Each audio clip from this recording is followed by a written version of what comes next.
भक्तों में भी कई प्रकार के भक्त होते हैं। कुछ भक्त तो ऐसे होते हैं जो संसार के लोगों में अपनी आसक्ति रखते हैं और उनसे कुछ ना कुछ लालसा भी रखते हैं, क्योंकि कुछ भक्त अपना स्वार्थ सिद्ध करते हैं। जो भक्त अपना स्वार्थ सिद्ध करते हैं यानी कि ब्राह्मण भी हैं और भगवान के भक्त भी हैं, इसको कहते हैं सोने में सुहागा। ब्राह्मण भी हैं और साथ में भगवान के भक्त भी हैं। तो जो स्वार्थ सिद्ध करने वाले जो भक्त होते हैं वो विनम्र हों या ना हों, लेकिन अपना स्वार्थ सिद्ध करने के लिए वो विनम्रता का नाटक बहुत अच्छी तरह से करते हैं, विनम्रता का अभिनय बहुत अच्छी तरह से करते हैं, क्योंकि उन्हें अपना स्वार्थ सिद्ध करना होता है। और कुछ भक्त ऐसे होते हैं जो संसार से अनासक्त होते हैं, संसार में उनकी आसक्ति नहीं होती है और उनकी आसक्ति केवल भगवान में होती है।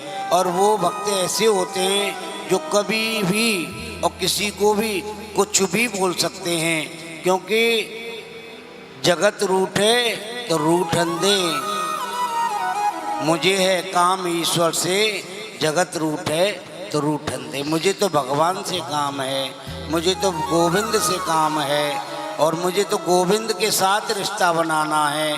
संसार के लोग यदि रूठते हैं तो भैया रूठ जाओ। तो भगवान सभी से प्रसन्न रहते हैं, भगवान भक्त का भाव देखते हैं। भक्त कोई अमीर है कोई गरीब है, भगवान ये कभी नहीं देखते।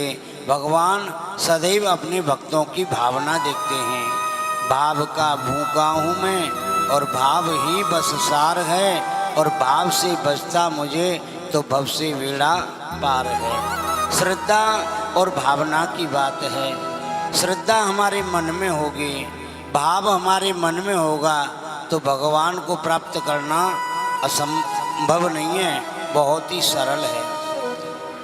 एक ब्राह्मण थे जो भगवान के परम भक्त थे। एक ब्राह्मण भगवान के परम भक्त थे और श्रीमद् भागवत गीता में उनकी बड़ी ही आसक्ति थी।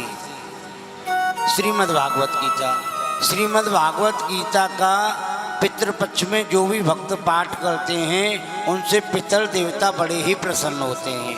अपने पितरों के निमित्त नित्य पाठ जो गीता का करते हैं उनके पितृ बहुत ही प्रसन्न रहते हैं। पूरी गीता का पाठ यदि आप नहीं कर सकते तो गीता के 7वें अध्याय का पाठ तो आपको करना ही चाहिए, इससे पितृ देवता प्रसन्न होते हैं। अब ब्राह्मण देवता नित्य गीता का पाठ करते हैं।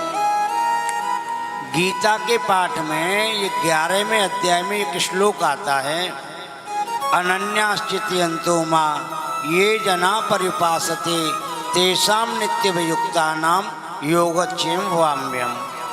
भगवान कहते हैं जो भक्त मेरा अनन्य भाव से, अनन्य कहते हैं यानी कि केवल श्री कृष्ण को मानने वाला, केवल द्वारकाधीश को ही अपना मानने वाला, अन्यत्र और किसी देवता को मानता ही नहीं है, केवल गोविंद को मानता है। मेरे तो सब जो भी हैं गिरधर गोपाल हैं, जैसे मीरा जी कह देती हैं मेरे तो गिरधर गोपाल और दूसरों ना कोई।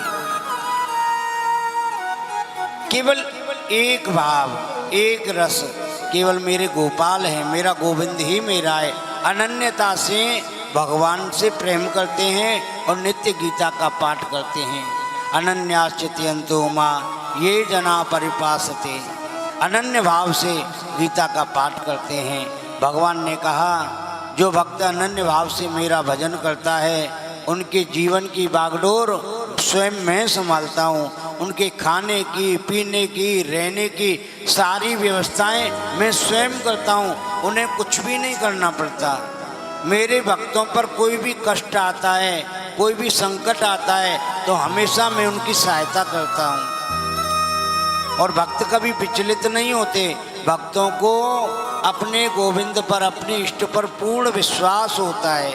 अब यूँ तो कोई भक्त है और भक्तों को दुनिया के लोग बहुत सताते हैं, क्योंकि भक्त लोग होते हैं ना वो सबको अपने जैसा ही समझ लेते हैं। भक्त लोगों का स्वभाव बहुत ही सुंदर होता है, बहुत ही मधुर होता है। भक्त कभी किसी को अपना शत्रु नहीं समझते, लेकिन भक्त भगवान का भजन करते हैं और सदैव मस्त रहते हैं, सदैव प्रसन्न रहते हैं। कोई धनवान प्रसन्न हो या ना हो, लेकिन कभी भक्त के पास चले जाना, कभी किसी संत के पास चले जाना, उनको आप देखोगे तो वो सदैव मुस्कुराते हुए ही दिखाई देंगे। क्यों?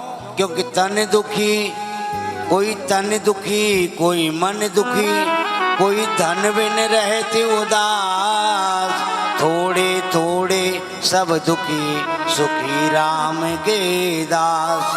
कबीरा सब जग निर्धना, धनवंता नहीं कोई, धनवंता सोई जानिए, जपे कृष्ण नाम धन होय। कबीरदास जी कहते हैं कि सबसे बड़ा निर्धन व्यक्ति वह है जो अरबों की संपत्ति जिसके पास है, अरबों की संपत्ति जिसके पास है, और अरबों की संपत्ति प्राप्त करने के बाद भी किसी भी धार्मिक आयोजन में जहां उसके धन की आवश्यकता है, जानता है हाँ इस धार्मिक आयोजन में आवश्यकता है, फिर भी जानबूझ के वो 1 रुपया भी दान नहीं करता है, वो अरबपति होने के बाद भी सबसे बड़ा निर्धन है, सबसे बड़ा निर्धन है। क्योंकि धनवान होने से कोई धनवान नहीं होता।